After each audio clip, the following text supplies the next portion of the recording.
Je vais vous parler évidemment de l'origine de Shirin-yoku, de l'historique, des bienfaits. Je vais vous donner un petit aperçu de comment se déroule une séance de Shirin-yoku et je répondrai ensuite à vos questions. Alors, Shirin-yoku, deux mots japonais que les traducteurs français ont traduit par bain de forêt.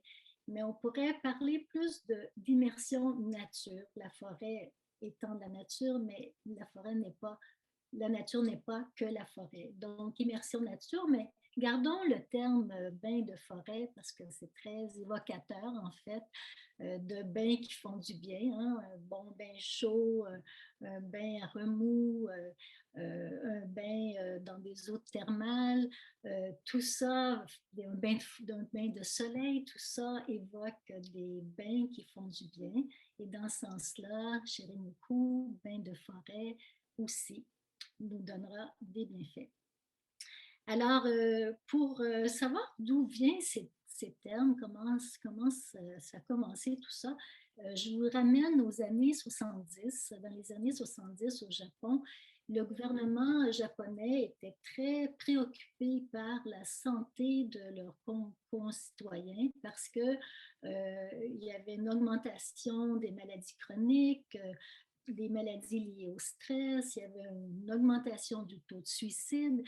Et donc, cette préoccupation-là, un des ministres du gouvernement en 1982, c'était le ministre en fait du ministère de la forêt, de l'agriculture et de la pêche. Alors, ce monsieur qui s'appelle Akiyama, ben, il a décidé par intuition, il a dit, il faut encourager nos citoyens à aller dans la forêt, ça va contribuer à une meilleure santé. Alors, c'est parti d'une intuition, en fait. Et ce monsieur-là aussi avait un autre objectif parce qu'il se disait, si, on, si les gens voient qu'il y a des bienfaits à aller dans la forêt, ben, ils vont aussi avoir tendance à protéger les forêts. Alors, ça a commencé comme ça et l'expression Shirin-yoku est entrée dans le vocabulaire japonais et en fait, ça voulait dire promenade familiale en forêt, des choses comme ça, mais ça a évolué. Alors, dans les années 90, il y a des chercheurs qui ont pris au sérieux, en fait, l'idée de est-ce que vraiment la nature, le fait d'être en forêt nous amène des bienfaits sur le corps. Alors, il y a le chercheur et professeur à l'Université de Tokyo qui s'appelle Miyazaki, qui a écrit ce premier livre-là, Les bains de forêt, le secret de santé naturelle des Japonais. Et il fait justement mention de toutes les études qu'il a fait. Et il y a d'autres chercheurs qui se sont ajoutés et les études se sont multipliées dans les années 2000, d'autant plus que le gouvernement japonais a investi des millions de yens pour vraiment continuer ses recherches sur l'effet de la nature sur le corps humain. Alors, par exemple, le docteur Lee est un autre scientifique qui a écrit, entre autres, ce livre et qui fait référence justement à toutes ces études scientifiques. Et ces scientifiques ont vraiment développé des appareils de mesure, que ce soit pour évaluer le niveau de stress, la pression artérielle, les fréquences cardiaques, l'activité cérébrale. Et donc, c'est vraiment des mesures rigoureuses et qui les ont amenés à, à des résultats pour lesquels ils ont été enthousiastes parce qu'ils ont vraiment réalisé à quel point un séjour dans un milieu naturel apporte des bienfaits sur le corps. Alors, j'en nomme, c'est une énumération, mais je pense que ça vaut la peine sans que j'aille dans les détails de tous ces bienfaits, mais il reste que lorsqu'on est en connexion avec la nature par l'intermédiaire de nos cinq sens, vous commencez à bénéficier du large éventail des bienfaits apportés par le monde naturel. Il existe des données prouvant que le Shirin-yoku permet de diminuer la pression artérielle et le stress, améliore les fonctions cardiovasculaires, le métabolisme, diminue le taux de glycémie, améliore la concentration, la mémoire, fait disparaître la dépression, abaisse le seuil de la douleur, donne plus d'énergie, renforce le système immunitaire via l'augmentation du nombre de cellules tueuses naturelles, les cellules NK, accroît la production de protéines contre le cancer, facilite la perte du poids, améliore le sommeil, l'humeur, etc., etc. La liste, elle est longue. Et en fait, ces bienfaits s'expliquent physiquement, chimiquement, en fait, parce qu'on retrouve dans la forêt ce qu'on appelle des phytoncides, c'est-à-dire que les arbres émettent des molécules volatiles. Hein. On sait qu'on est capable d'extraire des huiles essentielles des arbres dans des petites bouteilles. Bien, en fait, les huiles essentielles sont là. Ça s'appelle des phytoncides. Et les phytoncides pour les arbres, c'est une manière de se protéger contre des bactéries, contre des insectes ou des champignons qui pourraient être nuisibles pour eux.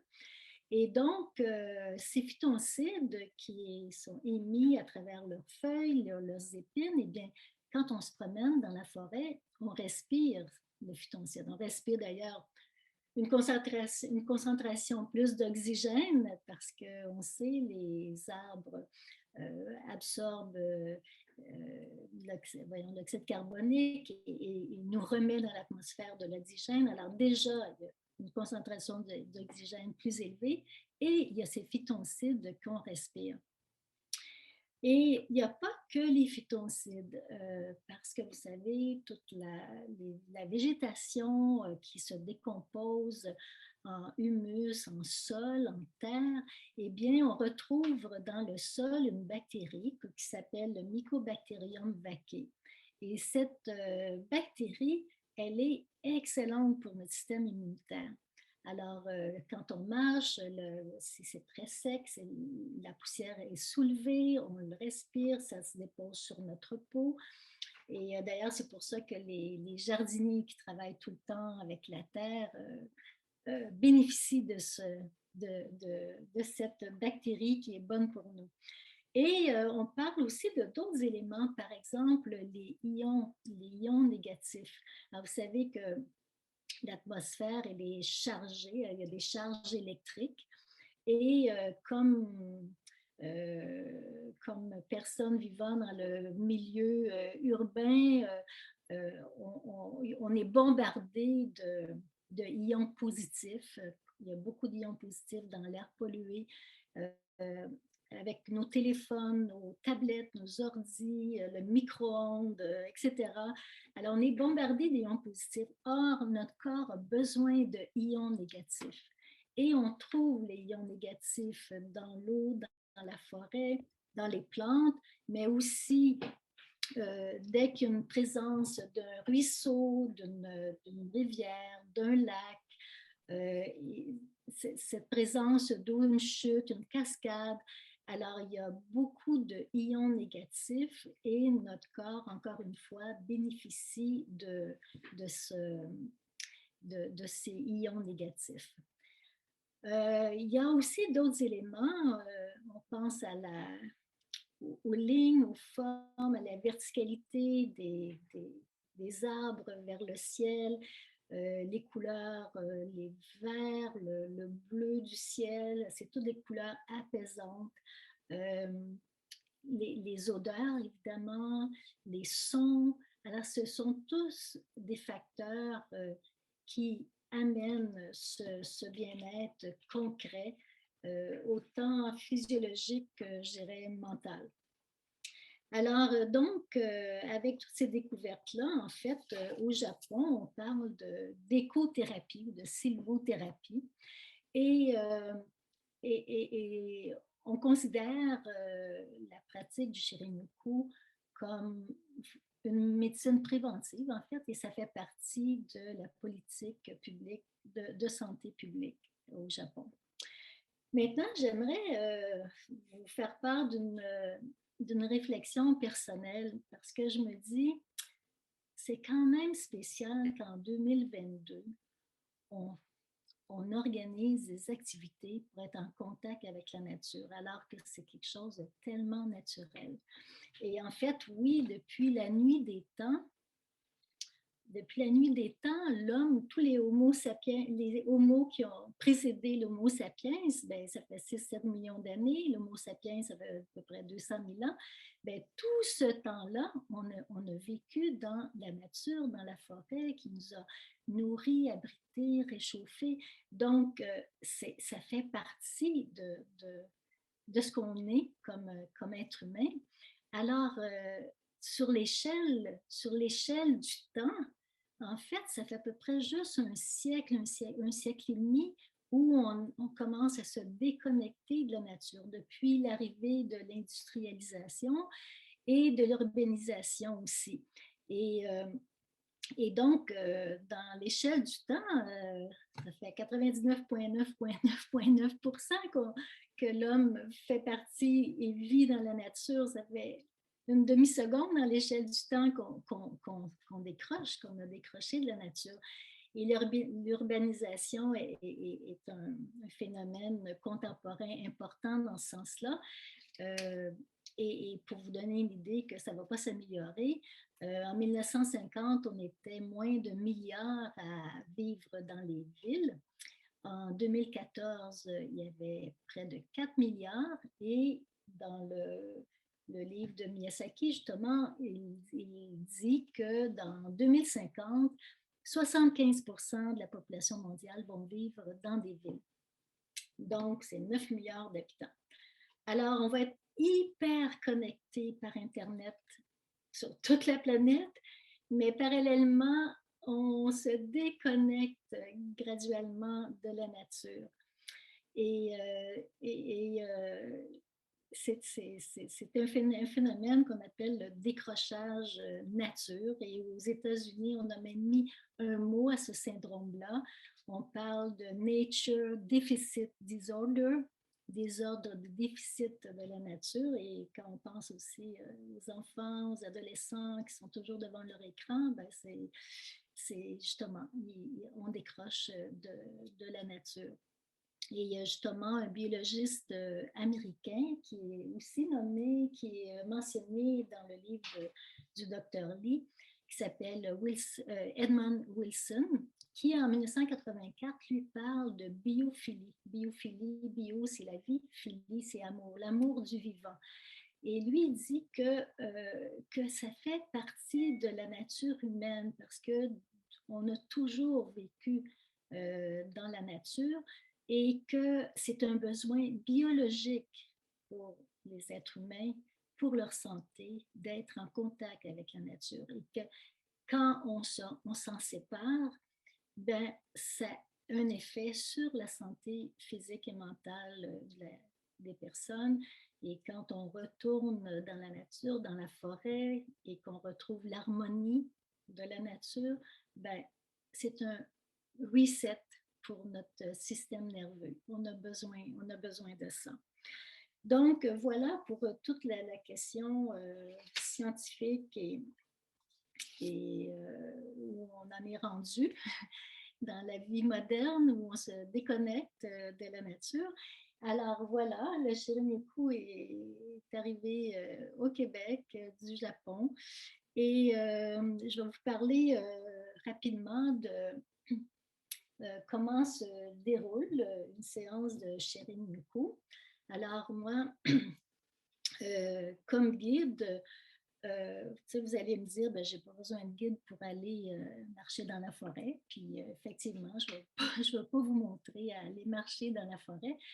Par contre, je pourrais faire cette comparaison. Par exemple, si vous avez décidé de peindre un tableau, ben, vous allez vous acheter une toile, des pinceaux, de l'acrylique, et là, vous êtes devant votre toile blanche, puis peut-être vous allez être embêté, vous ne savez pas trop comment on fait, tout ça. Et si vous êtes avec un enseignant, ben cet enseignant-là va vous aider à explorer des formes, des couleurs, à révéler toutes vos capacités créatrices. Alors, dans ce sens-là, un guide de Shinrin-yoku a comme rôle de développer et d'enrichir l'expérience des participants. Une séance Shinrin-yoku, c'est pas vraiment une randonnée avec, un, avec, un, avec une destination. C'est pas non plus une piste d'hébertisme dans le sens qu'on va aller identifier des plantes, des arbres. Non, c'est pas ça non plus. C'est vraiment plus des moments où on va se mettre dans la, je dirais, dans la posture être. On n'est pas dans le faire, on n'est pas dans l'action, dans le faire, on n'est pas non plus dans l'avoir, de faire une cueillette.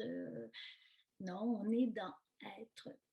Alors, moi, comme guide, par mes paroles, mes silences, je vais amener les gens à se mettre dans cette attitude d'être évidemment dans le moment présent, ici, maintenant, dans l'instant présent, être aussi dans son corps, être à l'écoute de ce que vos sens perçoivent et être à l'écoute aussi de l'effet de ces perceptions sur vous. Et donc, la façon dont on procède, absolument, c'est 3 heures. D'ailleurs, ça passe tellement vite, 3 heures. Et parce que justement, les gens n'ont pas la notion du temps. Moi, je leur dis, laissez vos montres, laissez vos téléphones dans vos voitures. Ayez un temps éternel là, ce matin et vous n'avez pas à savoir qu'on s'en va à tel endroit. Moi, j'organise tout, je gère tout. Alors, ils ont juste à être, ce qui n'est pas facile des fois. Alors, donc, une séance Shinrin-yoku, moi, bon, préalablement, je suis allée faire du repérage dans la forêt. J'ai des endroits que j'ai identifiés comme où où je vais faire une invitation. C'est le terme qu'on utilise, des invitations en Shinrin-yoku, c'est-à-dire que je vais faire un exercice, entre guillemets, je vais inviter les gens à mobiliser un sens plutôt qu'un autre et je vais les guider dans cette mobilisation d'une attention portée sur un sens ou sur un autre. Alors, ça s'appelle des invitations. Donc, j'en fais peut-être 5 à 6 invitations pendant les 3 heures. Comme je vous dis, j'ai prévu d'avance, je sais exactement où je vais aller, j'ai choisi des lieux spécifiques où c'était propice à telle ou telle invitation. Et, donc, j'invite les gens à faire ce que je leur propose. Je leur dis, ben, vous faites ça, puis en fait, la nature va faire le reste parce que la nature a plein de choses à nous offrir. Moi, je dis tout le temps, il y a plein de bienfaits, de cadeaux que la nature nous donne, mais encore faut-il les recevoir, les accueillir. Alors, vous savez très bien qu'on peut voir sans vraiment regarder. Nos yeux voient, mais on ne regarde pas ce qu'on voit. On on peut ne pas écouter ce qu'on entend. Les sons se rendent dans nos oreilles, mais on n'a pas vraiment écouté. Et d'ailleurs, souvent, quand les gens ont un téléphone, par exemple, dans leur poche, et puis qui ont mis la sonnerie très, très basse, ils sont dans la forêt, ils viennent d'entendre une mélodie d'oiseaux. Ils ne l'ont pas entendu, en fait, ça ne s'est pas rendu à leur conscience. Mais le téléphone sonne, même si le son est très bas, puis ils vont l'entendre. Alors, vous voyez, c'est tout un apprentissage, en fait, de demander à notre esprit d'observer, d'observer avec beaucoup d'attention, avec beaucoup de curiosité, avec beaucoup de bienveillance, sans attente, sans jugement. Et ben, il y a plein de choses qui arrivent. Et les gens sont toujours surpris de voir à quel point il y a plein de beauté qui nous entoure et c'est la première fois de leur vie qu'ils vont remarquer telle et telle chose. Et donc, je reviens à notre déroulement. C'est une série d'invitations. Et après chaque invitation, il y a ce qu'on appelle un cercle de la parole, c'est-à-dire j'invite les gens à partager très brièvement. Toute la séance de Shirin-yoku se fait plutôt en silence, mais il y a des invitations où les gens sont deux par deux, mais enfin, après chaque invitation, il y a un cercle de parole et on le fait à la manière des Amérindiens, c'est-à-dire qu'on a un bâton de la parole au centre, les gens sont assis, je fournis des petits tapis pour s'asseoir au sol. Et ben, les gens, je leur demande une ou deux choses que vous avez remarquées. Et là, il y a plein de niveaux de remarques qui sont faites. Des fois, c'est juste très, très physique, très concret. Des fois, c'est des émotions. C'est vraiment très riche et cet échange est toujours très intéressant parce que, oups, on voit que quelqu'un a peut-être vu des choses différentes que ce qu'on a vu et c'est toujours très enrichissant ces partages. Et donc, après, ah oui, l'autre chose que je voulais vous dire qui est important et je vous parlais, ah oui, je ne vous ai pas parlé du shintoïsme, c'est ça, une des raisons pour lesquelles c'est né au Japon. Évidemment, je vous ai parlé de l'urbanisation, puis donc au Japon, je fais une petite parenthèse. Là.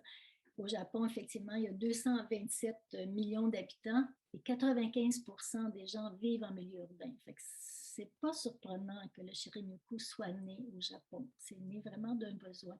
Mais l'autre raison la plus importante, et je vais faire le lien avec les invitations, c'est vraiment dans leur culture. C'est leur religion, le shintoïsme, qui est une religion spécifique au Japon, qui est une religion ancestrale avec des bases animisme. Mais dans leur religion, on considère la nature comme la résidence des divins. Tout est divin dans la forêt, dans la nature. Et on a beaucoup un sentiment de gratitude. Si le soleil est là, on honore le soleil parce que sans le soleil, on ne pourrait pas vivre. Les plantes ne vivraient pas, les arbres. Alors, on a plein de gratitude par rapport au soleil, mais tout est divin. Un arbre, un ruisseau, une grosse pierre.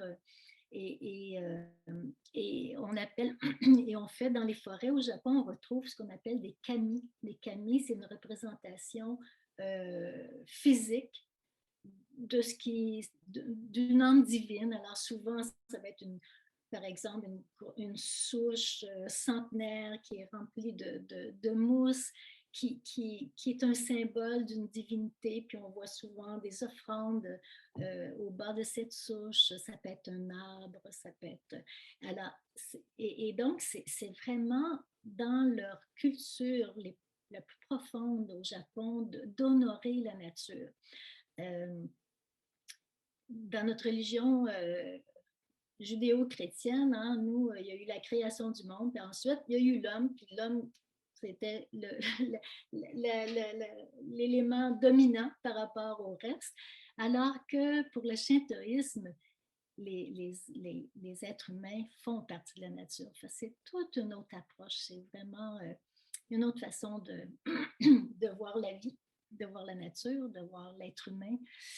Alors donc, je parlais du shintoïsme parce que je voulais parler de la gratitude. Et ce que je voulais dire, c'est qu'à travers la séance de Shirin-yoku, on y met beaucoup d'éléments de gratitude.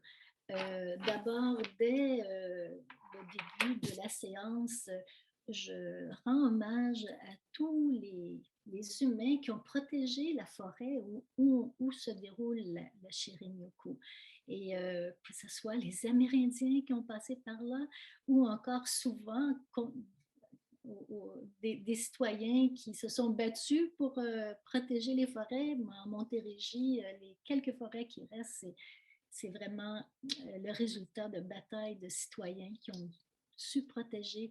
Alors, dès le début, on rend hommage à ces gens-là et Et à la fin de toutes les invitations, on fait une cérémonie du thé et au cours de laquelle justement on rend hommage aussi à la forêt qui nous a accueillis, alors avec encore beaucoup de gratitude. Alors, ben voilà, je pense que je vous ai donné un petit aperçu du Shirin-yoku et je serais heureuse de répondre à vos questions. Alors moi, j'en ai une déjà. Hmm. Marilyn, tu vas soupçonner que je vais te demander comment toi, comme instructrice de marche afghane, comment tu intègres euh, le souffle ou Oui, la rythmique dans la marche? Est-ce que tu l'intègres? et oui, oui et oui.